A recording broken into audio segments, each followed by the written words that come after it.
Okay, hello everybody, and a very warm welcome to everyone joining us today.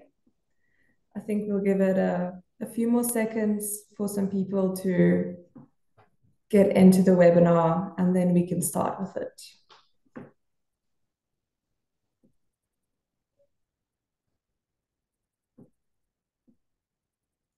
If you're joining the chat, feel free to drop a chat in the chat where you're from.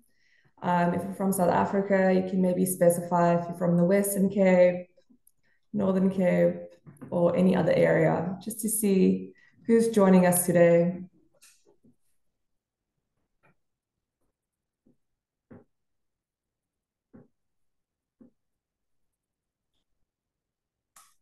Okay, so let's begin. Once again, I want to welcome everybody that's joining us today, whether you're tuning in from home, from your office, or somewhere on the move.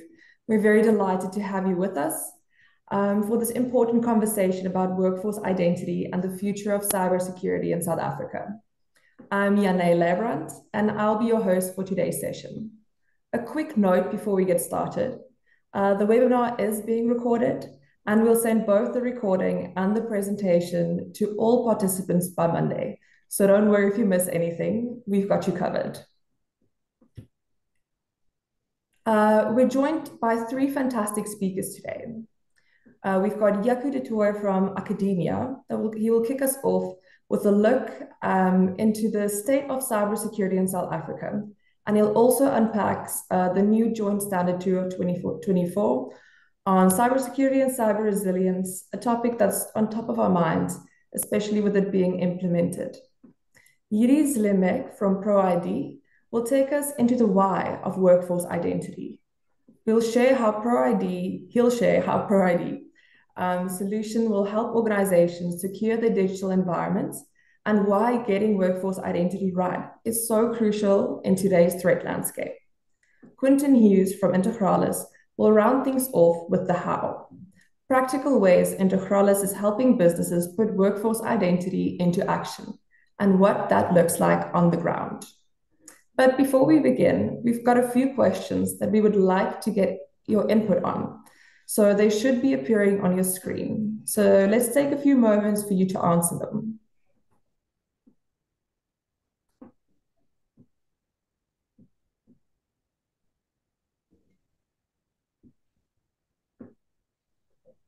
Okay, thank you for voting. You can see the results in the poll, and I'll hand it over to Jaco, who will share his expert insights. All right. Good morning, everybody. Glad to not see you maybe in today's webinar. Welcome, everybody. My name is Jaco du Toit, Dr. Jaco du Toit. I am the department head at the Computer Science Department at Academia, as said. I'm also a research associate at the University of Johannesburg, with my field of research being in cybersecurity. So it's exciting for me to talk to you a little bit about what we can expect from the cyber security from a global perspective, and also how it touches on a local perspective. So without further ado, let me start by maybe talking about a small story that I personally experienced in about 2021. So I'm involved with Abram Kriel Childcare, which is a small non-governmental organization that specifically looks after children that's been taken away from homes because of neglect and because of safety purposes. And unfortunately, this organization requires a lot of donations from the public. Now, what happened was in 2021 is that the CEO phoned me explaining that they just had a cyber attack, and he was very worried about it because they received an email from their bankers that required for them to pay a certain amount of money for some aspect of what other. But unfortunately, it's the type of story that we find everywhere, that the email was a forged email. It didn't really come from the bankers, and unfortunately, they paid money to the cyber attackers. And even though the money itself wasn't thousands of rands, I think they lost basically 1,800 rand or something like that. in this attack, it was still very concerning because not only did they lose that money, they basically paid someone 1,800 Rand, but the attackers also had inside knowledge in exactly who communicated with whom. They knew exactly who the person was that handled the accounts payable. They knew exactly the email addresses from the bankers that normally they received these instructions from.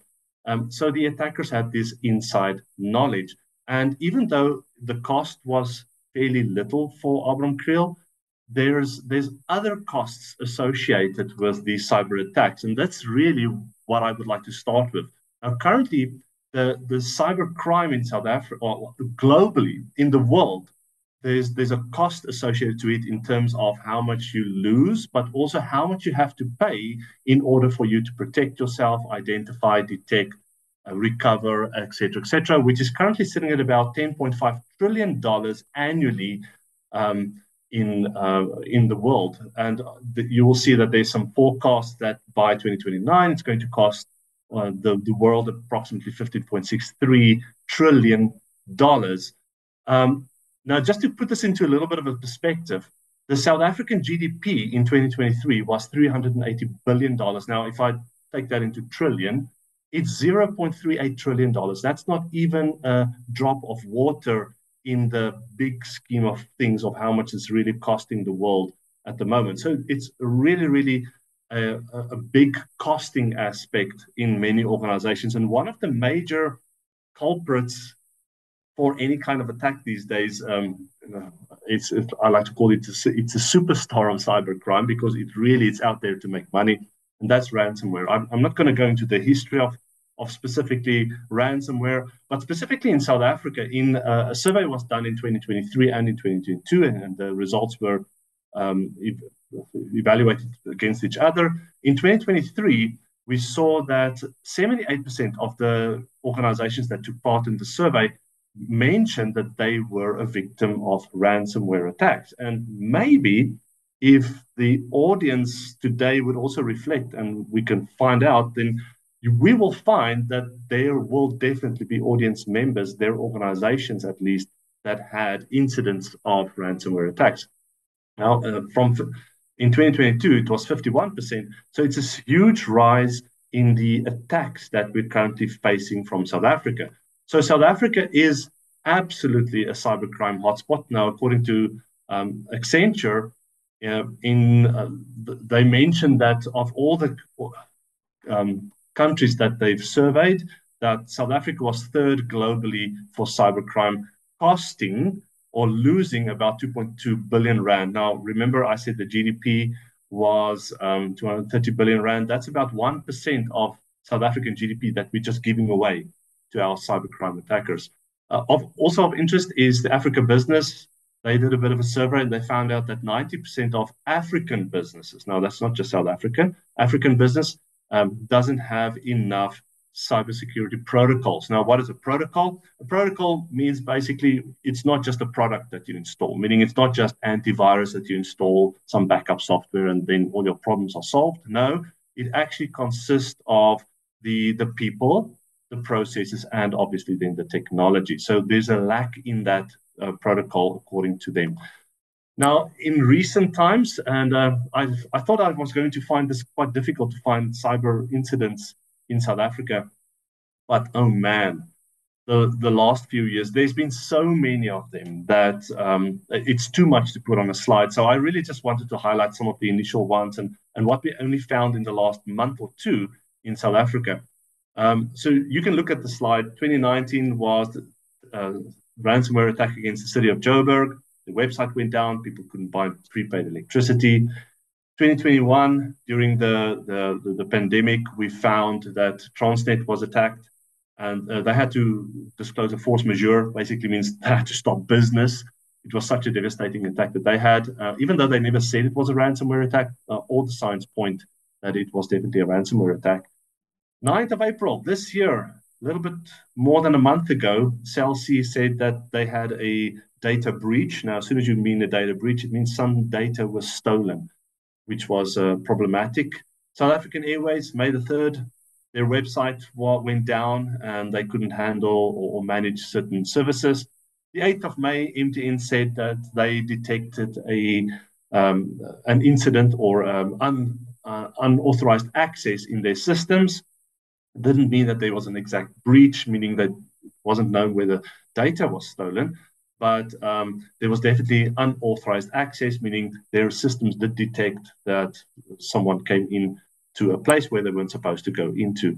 So one of the big challenges that we have in South Africa is our capacity, cybersecurity capacity. And that is why we, from an academic perspective, but also from an organization's perspective, we have to improve the capacity of our employees in our organizations. Consider the skills that your IT department has or your information security department has in the protecting your systems. And you will find that that's already limited.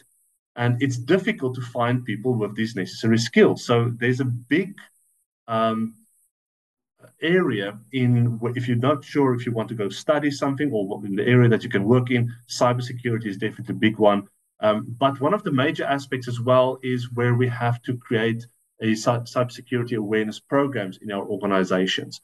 Now, I try to find when I looked at the types of the top 10 attacks that we typically find in cybersecurity, this top 10 there's no looks like a consensus of exactly which one is the first number one and which one's the 10th one. But effectively, these 10 basically surface in most of the research that I've done. I would like to highlight four of them. And the four that I'm highlighting, which you will see now, they are attacks specifically focusing on the identity of certain individuals. I mean, if you think about phishing attacks, it's an attack to an individual where they try to fool the individual into disclosing some kind of secret, whether it's a password or some information from their organization. The same with social engineering attacks, where we get phone calls to the help desk saying, hey, listen, I forgot my password. And meanwhile, it isn't the person that's actually phoning in. And that is an example of social engineering attacks, again, focused on the individual identity. Business email compromise is an identity game. It's where you falsify the identity of people communicating with each other. And man-in-the-middle attacks are primarily the modus operandi is to try and steal effectively session cookies or identity passwords at the end of the day.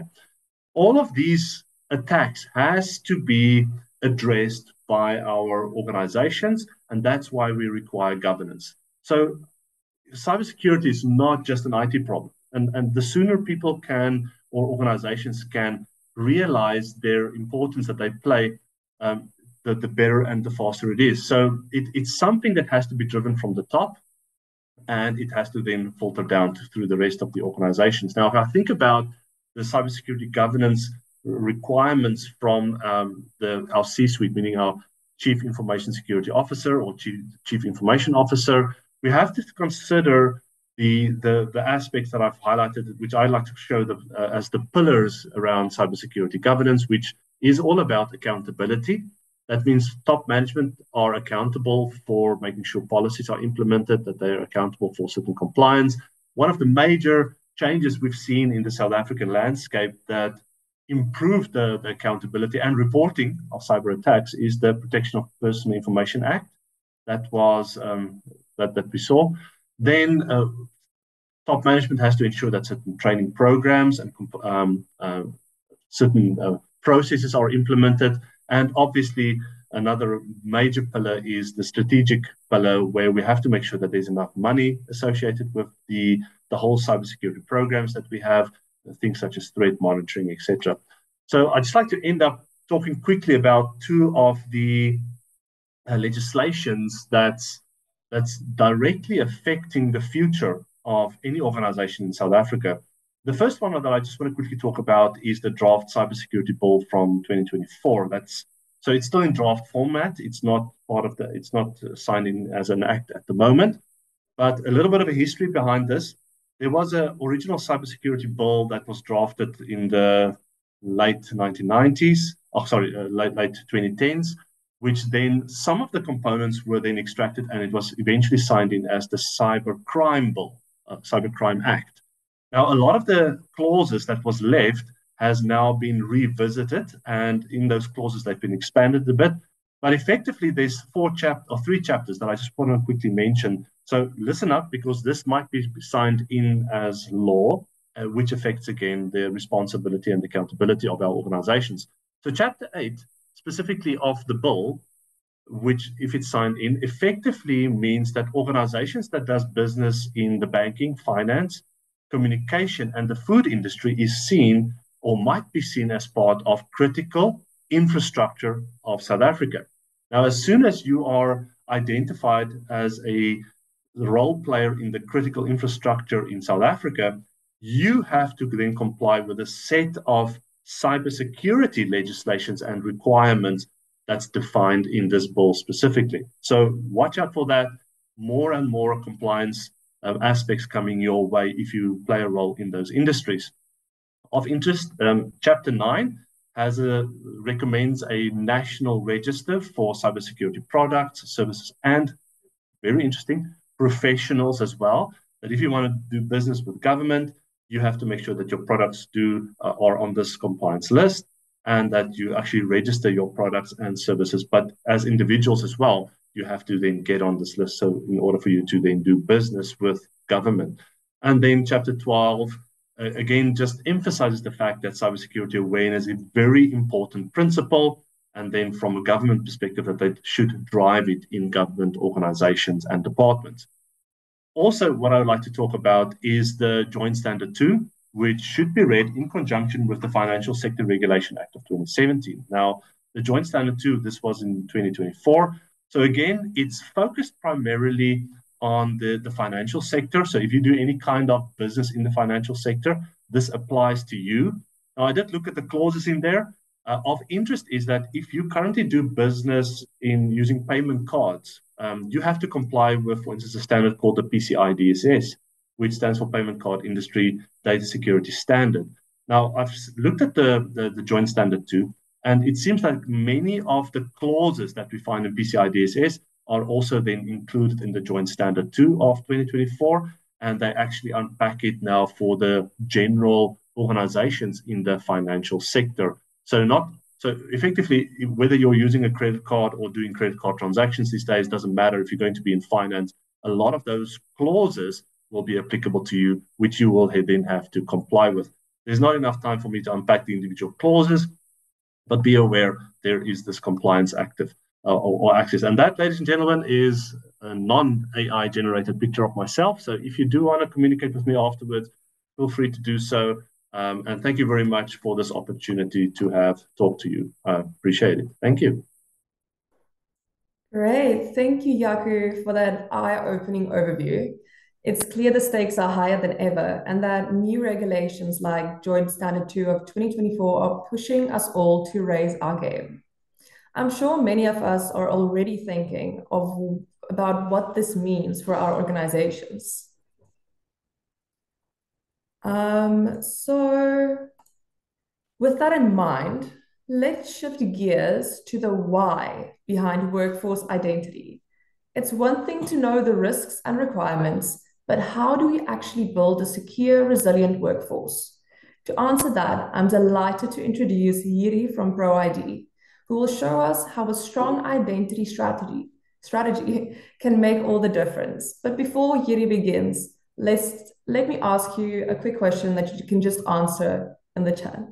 Which tools or methods for securing workforce identity are you familiar with? Take a moment and please vote.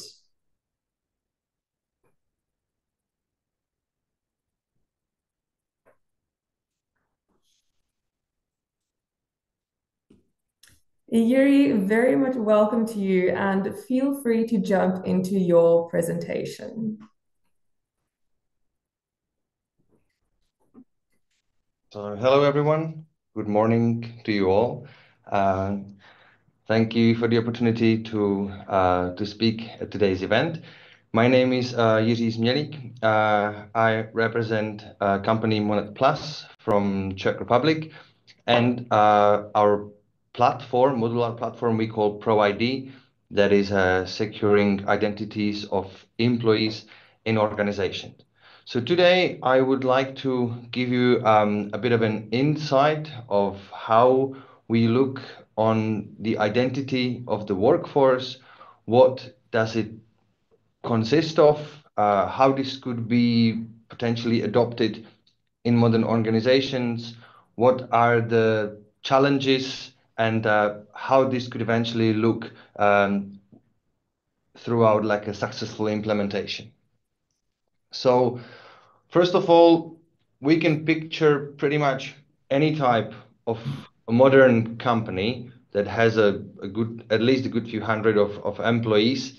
And I'm sure we can find typically a lot of different employee groups within the organizations. And I can definitely tell that each of these groups would have different needs, they would have different requirements, they would be in need of different use cases, and therefore this should be adopted by different approach.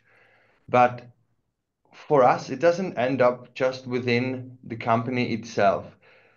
It goes beyond the company. So we have people working remotely.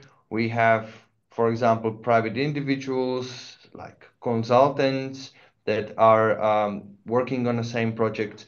And we can also have a completely different third-party organizations that would be somehow still involved in the delivery chain or the service supply. So we believe that these types of identities should be also very well covered, because everybody is accessing the same data, the same applications, and therefore it creates naturally the vulnerability for a potential attack. But at the very beginning, let's stop for a second and then have a look what is actually meant by workforce identity. I would look at it as some sort of a digital passport for a person that's employed in a company and therefore access different kinds of systems, different kinds of applications, and therefore also very likely sensitive data. So first of all, there is some sort of a digital representation of the person that can be described with the name, surname, potentially employee ID, and so on. Secondly, it is the verification attribute, so the credentials, and this can have different options. It can be passwords, it can be biometrics, it can be PIN numbers, or basically any other forms of some sort of authentication, preferably, of course, multi-factor authentication. Then we have some various attributes of the person that describes what they do and potentially their security clearance level to allow different types of use cases. And last but not least, it's the governance and compliance. So what is the person allowed to do and how it is managed? And also this is a topic that later on will be very well covered by Quentin from Integralis. So the main areas of use for this secured identity of an employee, we believe is very important to be covered in three areas. The first one, it is to be able to securely access systems and applications. So something that can be also described as the logical security. And here we can take or adopt different kinds of approaches or technologies. You can see passwords and like email links and time-based one-time passwords that are very widely used, but they have nowadays a questionable security. Then it moves throughout some more sophisticated solutions like biometric readers built within the hardware, like for example, your laptop is likely to have one, or you can choose some sophisticated hardware tokens or even mobile apps. I guess this is the point where everyone can like see for themselves and realize what is the approach that is used in each company. And I'm pretty positive there is going to be a majority of passwords, majority of same or similar passwords, and also, for example, passwords used, same passwords used for the both professional as well as private life, which also then creates even a different level of a potential threat that can like sort of connect those two worlds that most of us want to sort of like keep separate. So to be able to securely access systems and application, or so-called logical security, is the first area. The second area is to be able to electronically or digitally sign or eventually seal documents. Seal would be considered as a digital footprint, not of the person, but of the company. Why it is good to electronically sign documents? Because first of all, it is a lot more secure than a handwritten signature. It can be also fixed by a timestamp in time. It is a lot quicker and is a lot more convenient, especially when we have some companies or some jobs that are in need of dozens, maybe even hundreds of signatures per day, like for example in healthcare, for example signing in e-prescriptions for patients. But it's also then a lot easier to sort of manage it in a document management system and from the long-term archiving point of view.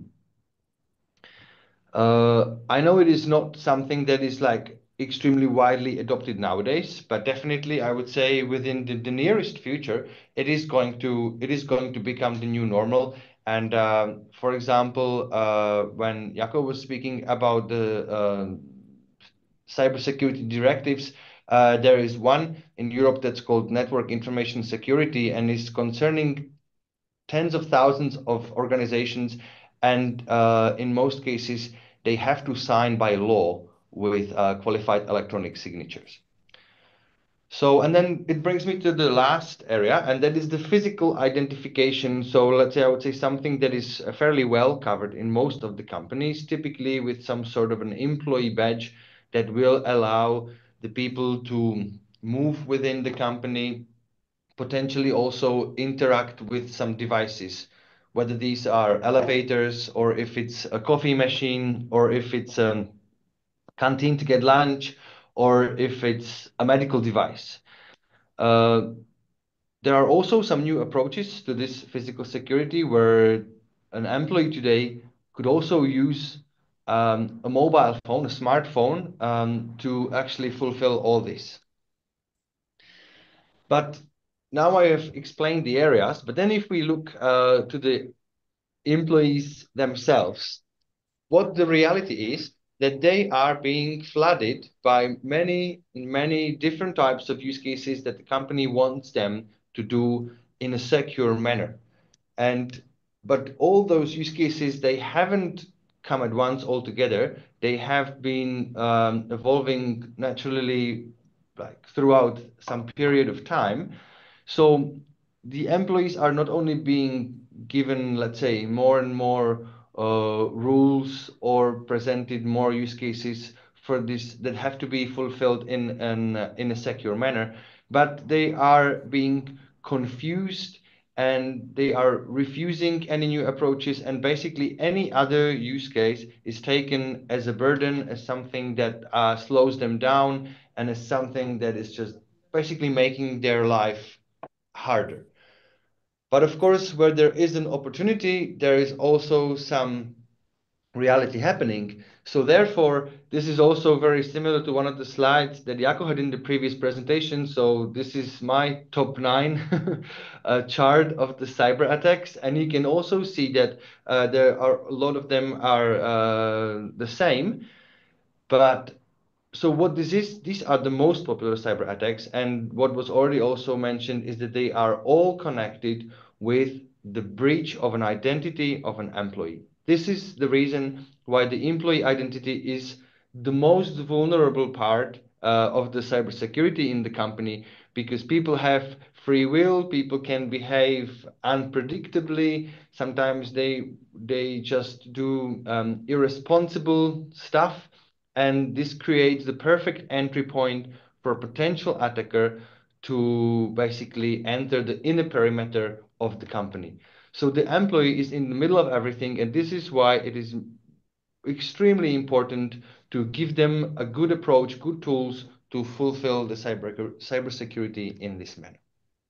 So the biggest challenge, as I see it, is the security requirements on one side, but the approach of the employee crowd is typically negative. So even if we speak about a company that is well aware of the situation and is dealing with even all those three areas I described, you can now see all those use cases sort of sorted out in the logical security, the physical security, and the signing. It is extremely likely to this be solved with multiple tools. What do I mean by tools? It would be the approach how to fulfill this use case. So you would have some way how to log into the, let's say, Microsoft Windows with, let's say, Windows Hello. Then you would have an OTP generator to log into the VPN. You would use many passwords to log into all different third-party applications, possibly to even your own application that you may have in the company, maybe with the use of some external authenticator in an application where you rewrite some codes, those one-time passwords. Then you have the employee badge for the physical security, and then maybe you have an account with some sort of signing platform, like, let's say, DocuSign.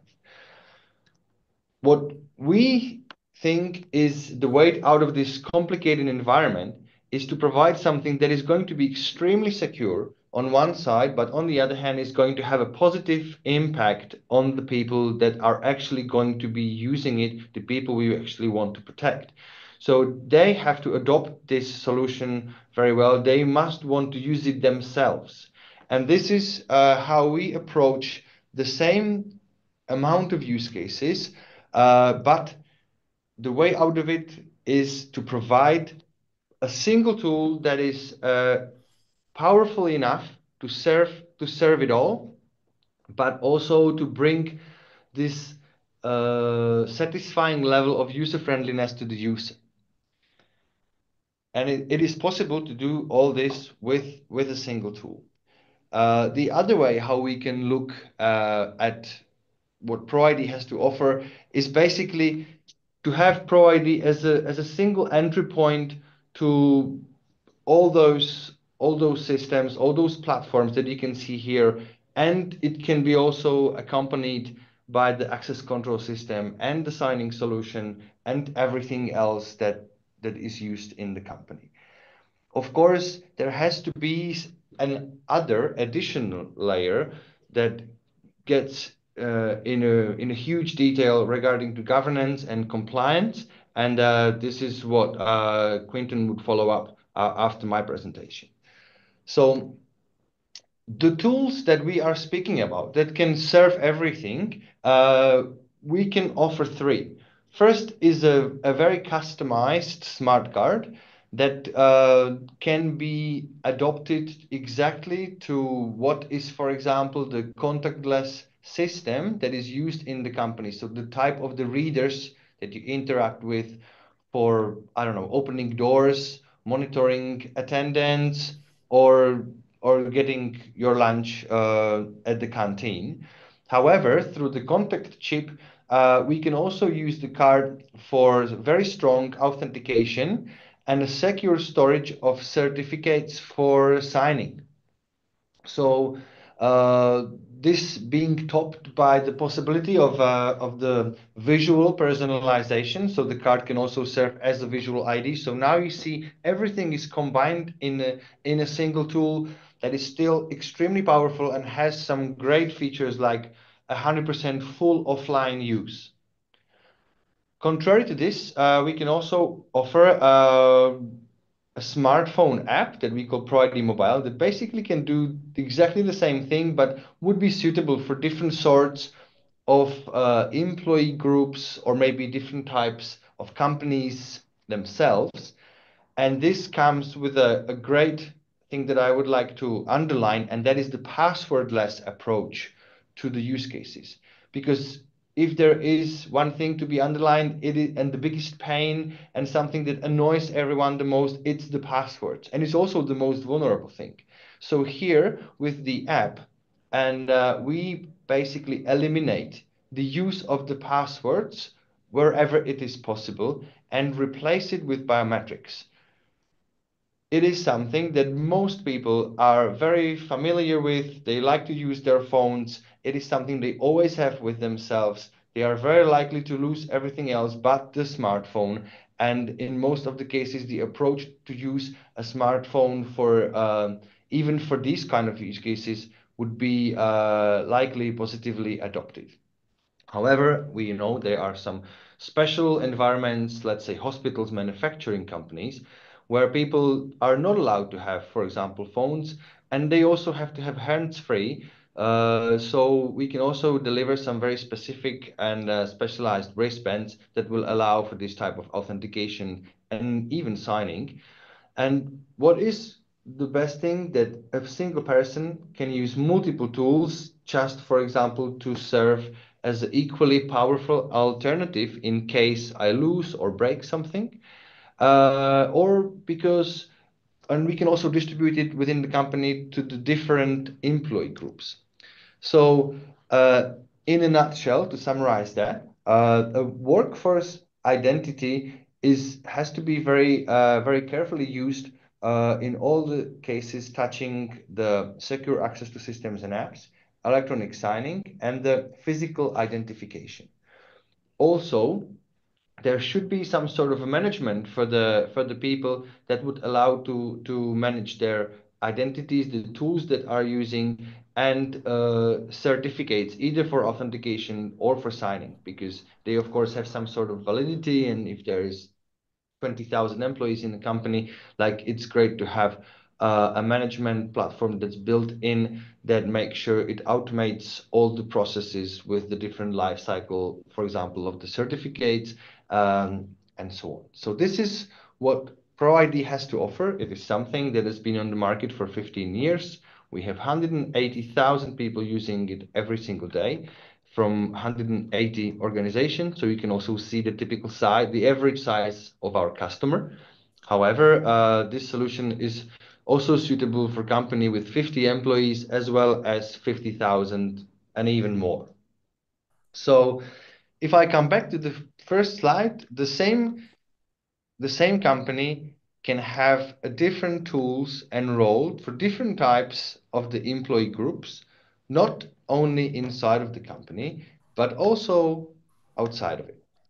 So this is our fundamental view to the workforce identity, secure workforce identity. And I would like to raise up a question to anyone interested, how this could be adopted to their organization, what tools we could possibly recommend, how much that would be, or basically be able to touch it for free, because we can do like a free proof of concept. So if you are interested or have any questions, please feel free to get in touch with me anytime. I would like to thank you for your attention, and I'm also looking forward to the follow-up presentation by Quentin, because I think it's going to just create the whole picture of what we wanted to say here today. Thank you. Great. Thank you, Yuri, for breaking down the importance of workforce identity, and showing us what's possible with the right tools in place. It's always inspiring to see how technology can turn a complex challenge into a manageable and even empowering part of our businesses. Now that we understand the why, it's time to talk about the how. How do we take these ideas and put them into practice in our own organizations? For that, I'm pleased to hand over to Quentin from Integralis. Quentin will share some practical steps and real-world examples of workforce identity in action. But before Quentin starts, let us know which of the following is not typically part of a workforce identity solution. Take a moment and please vote.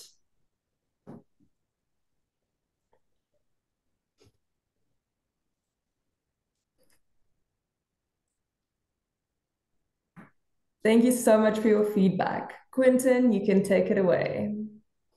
Thank you, Yanai. Good morning, everybody, and thank you for the opportunity to present. Like they've introduced me, my name is Quentin Hughes. I'm a CTO and an IGA architect at Integralis IT Consultancy. Thanks, guys, for we've heard from Yuri and Jaco now why the workforce identity is critical in your cyber defense strategy. And we've seen how, the cybersecurity state in South Africa really demands a proactive strategic response. We cannot just sit back and wait for this to happen. It is not a case of if it will happen, it's a case of when it will happen. And then, of course, you need to be prepared for that.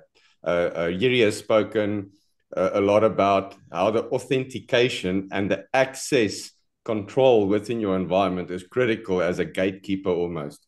What I would like to talk to you about today is how do we get going? How do we move from theory to action? How do we go from understanding this to actioning, and what's the next steps? So I'm going to try my best to get you some value out of this session and get you going. This is where identity governance and administration is a key enabler, right? Helping you control who's got access to what, why they have it, and who gave it to them. And things like when last was that reviewed. That is where the governance and compliance aspect becomes a critical add-on to what Yuri has noted and spoken about earlier.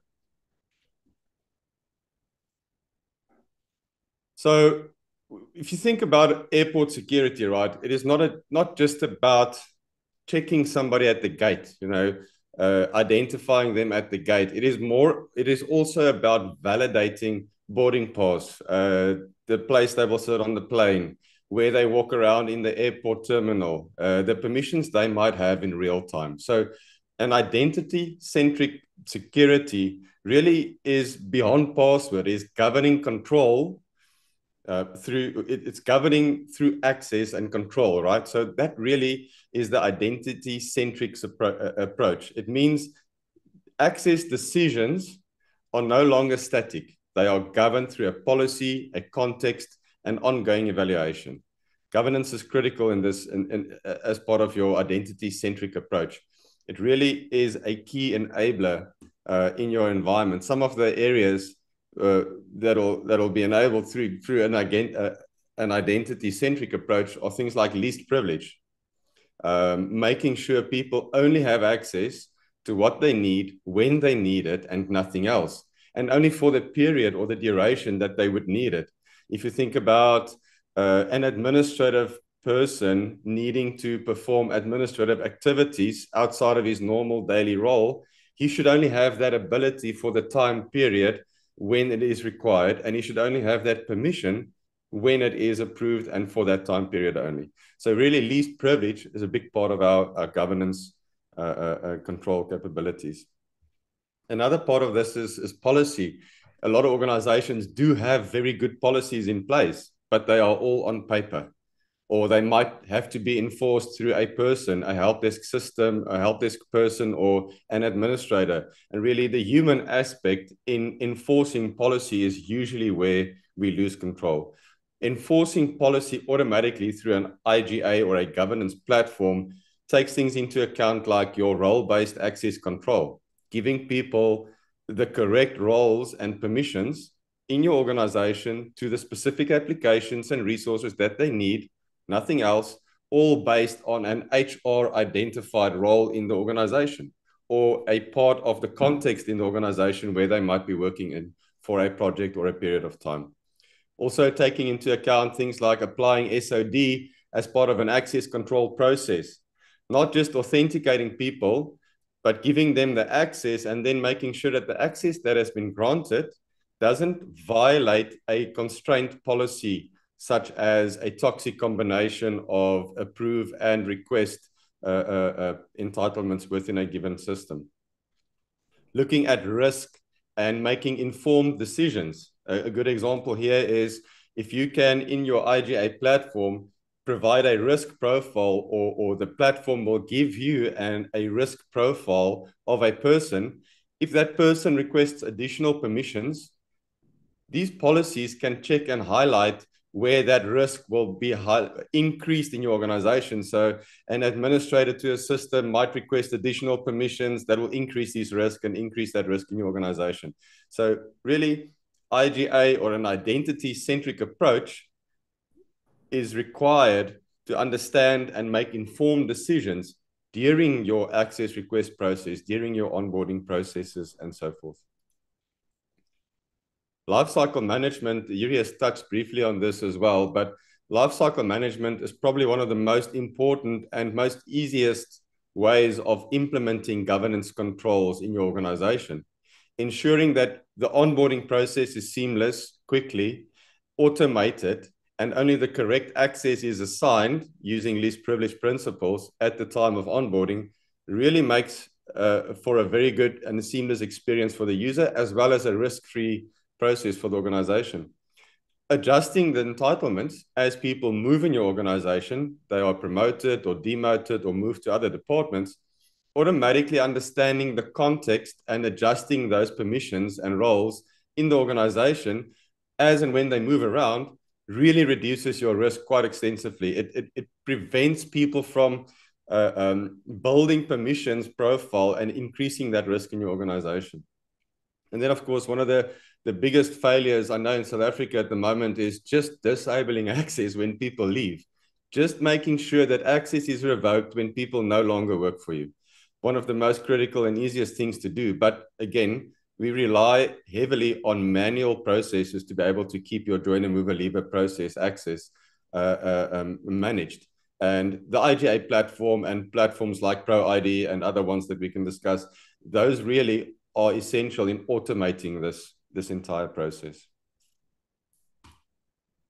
Lastly, your IGA platform and implementing control through governance gives you the ability to audit all the actions. It gives you the ability to check your processes and policies against regulation, against the legislation that Jaco spoke about, to make sure that you are compliant with those requirements. It gives you the ability to measure and monitor where you are compliant and where you are incurring violations. It allows you the ability to continuously review, as one of the key principles of IGA is the continuous review of access entitlements, because people might not be using or requiring access anymore if they've got it now, but they won't need it in a few months' time. And if it's not constantly reviewed or revoked, that becomes a risk in your organization. And then through all of this, of course, everything is recorded in immutable, auditable records, which makes your audit environment a lot easier when the auditors come and knock on your door to prove compliance or who's got access to what and why they were given this. So how do we get going? Really, we've spoken to a lot of our customers, and we understand that you can't start IGA just without a plan, right? The old cliche of if you start without a plan, you are planning to fail is very true when it comes to IGA as well. So our experience shows that really using a framework, Gartner's got frameworks, SailPoint's got frameworks, Amada's got frameworks. There's a lot of industry best practice frameworks around identity-centric security, governance, controls. We recommend really adopting and using these frameworks as a plan. Why? These frameworks really are built from best practices in the industry. They are built by consultants with 20, 30 years experience who have really adopted, implemented, and worked with large and small corporations. And all of that experience is encapsulated into this framework. The framework gives you a very good idea and the ability to build a blueprint for your environment. You know, to build your IGA platform or to build your IGA business or department in your organization, the framework gives you the ability to start building that blueprint, not from scratch, but utilizing that framework. It gives you the ability as well to phase your deployment, because you can use the framework and start with different process areas within your framework. As you can see in this process, in this framework that I've got here as an example, identity lifecycle management might be a process area which you would like to target first as a phase one. And just implementing controls and automating your identity lifecycle management process area will immediately increase your ability to defend against cybersecurity attacks and decrease your risk. These frameworks also gives you a very good ability of performing a maturity assessment, right? Assessing where you are today. What is your level of IGA maturity in your organization?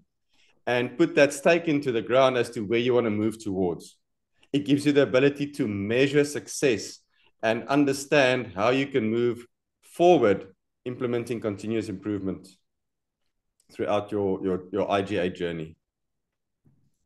So in the real world, really, how to get going, we've seen this and we've done this quite a lot, but the easiest and the best way to get going is to start with an assessment. Start with a maturity assessment. Choose the framework that fits your industry, the products and the services that you utilize with, that you work with. Start with that assessment first. Then take that assessment as a beginning point and build a blueprint. Build the plan as to where you want to end up with, where you want to go. Align that plan again with some of your business priorities, IGA goals, and your security needs, or even some of the risks that were highlighted in your previous audit. And remember that an IGA deployment or an identity-centric approach in cybersecurity defense is not a project. It's not something that's got to start and an end date. It is a journey. It is a continuous running program or department in your organization, and it should be. Secondly, start small and deliver fast. Give the business some value quick so that they get to adopt this easily. Start with 1 or 2 high-risk areas, high-risk impact processes. Maybe start with your JML, your access management, or implementing simple access reviews. Again, start from the bottom up when you look at your data as an example. A lot of these IGA platforms and identity platforms these days have the ability to take a lot of your data in your organization into it and start presenting that so that you can apply some AI and machine learning capabilities onto that data so that you don't have to employ expensive business analysts to come and tell you what each role should have access to and what each department should have access to. You can use the actual data to build your desired state iteratively. Lastly, starting in an enterprise with 100 or thousands of systems and identities really seems overwhelming. But starting small, hook up your HR system, connect your AD and Entra ID as a start, and maybe one business system. Just start there and start building that process, review the data and start building that desired state just for those systems. That allows you to then slowly but surely grow in maturity while you increase the scope and reach of the IGA platform or the identity tools in your environment. And thirdly, scale and integrate. I touched on it briefly, but building out governance in your organization incrementally, looking at specific business units and their requirements at a time, adding and extending the reach of your IGA platform by adding more systems over time, iteratively. Integrate your security platforms so that they build your cohesive identity fabric almost that covers your organization. That is your protective layer, your cybersecurity identity layer. These tools must talk together, encrypted. They must be seamlessly integrated. Tools like ProID, Armada, SailPoint, One Identity, all these kind of identity and governance security tools, CyberArk, and so forth. And again, Lastly, think agile. Think about doing this iteratively, growing in maturity and growing in capability over time. So there's a saying, you can't secure what you can't govern. And I think that rings true. Identity-centric security is more than just protecting the credentials or blocking people at the gate. It is about controlling access with purpose, with accountability and agility. So thanks for watching this presentation and this session. Get in touch with us. Do the assessment to start with. That is our biggest point here, I think, is do the assessment, put a stake in the ground, understand where you are today. Remember that each journey starts with a single step, the first step. And then, let's move from theory to action. The threats are real, like Jaco has said, and the opportunity is there to take the first step. Thank you for joining. Okay, great. Thank you, Quentin, for those insights. It's always encouraging to see how workforce identity can be implemented effectively, balancing strong security with user convenience. The journey from understanding the risk to applying the right solution can seem daunting, but hearing about Integralis's approach makes it feel much more achievable. And then I just want to thank our speakers, Dr. Jaco, Jiri, and Quentin, for sharing your expertise and stories with us today. And a big thank you to everyone in the audience for your attention, your questions, and your engagement. But before we end the session, we have a short survey that we would love for the audience to just quickly fill in.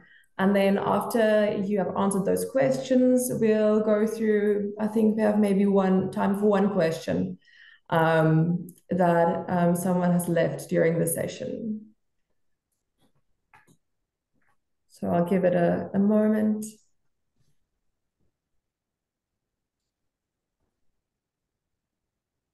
Okay, so to the question that we received, I think Dr. Jaco, you can maybe be the first to answer, and then if the rest if you have input, please feel welcome to give it. So the question was, how would you protect against ransomware attacks? Good. I hope you can hear me. I had to switch my microphone, but there was apparently some noise on it. How do you protect against ransomware attacks? That's not an easy problem to solve. In fact, if it was easy, we would have not had any ransomware attacks these days.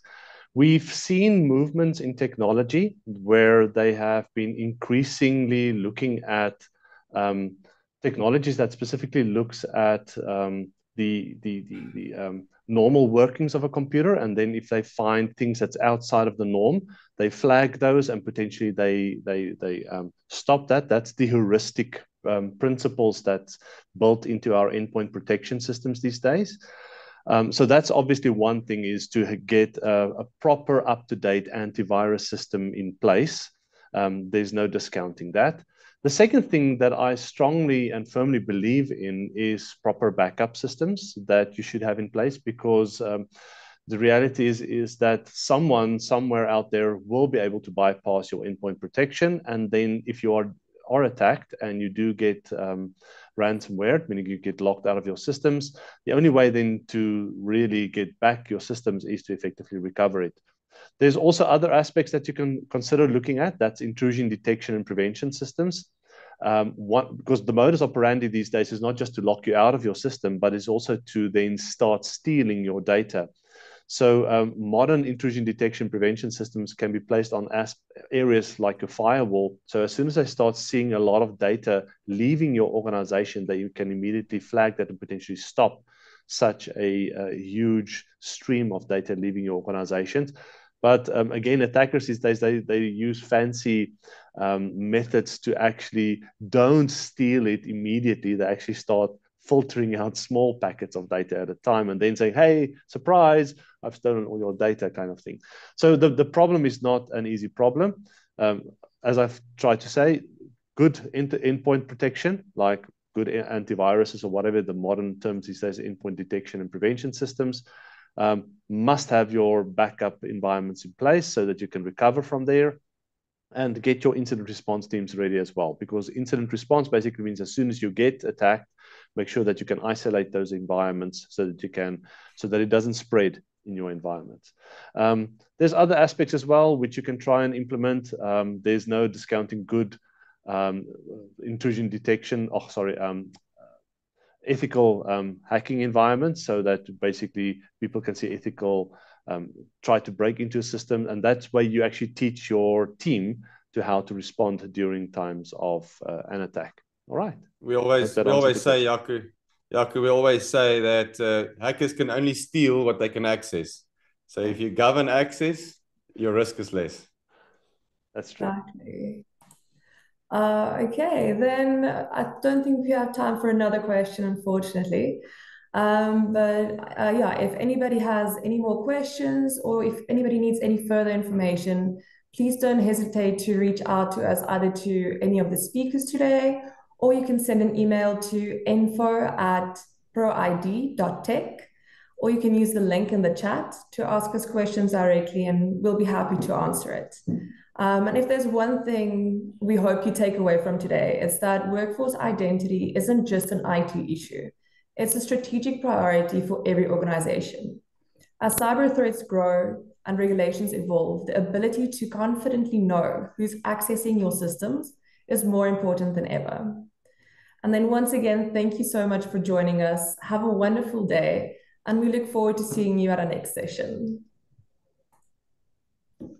Thank you. Bye.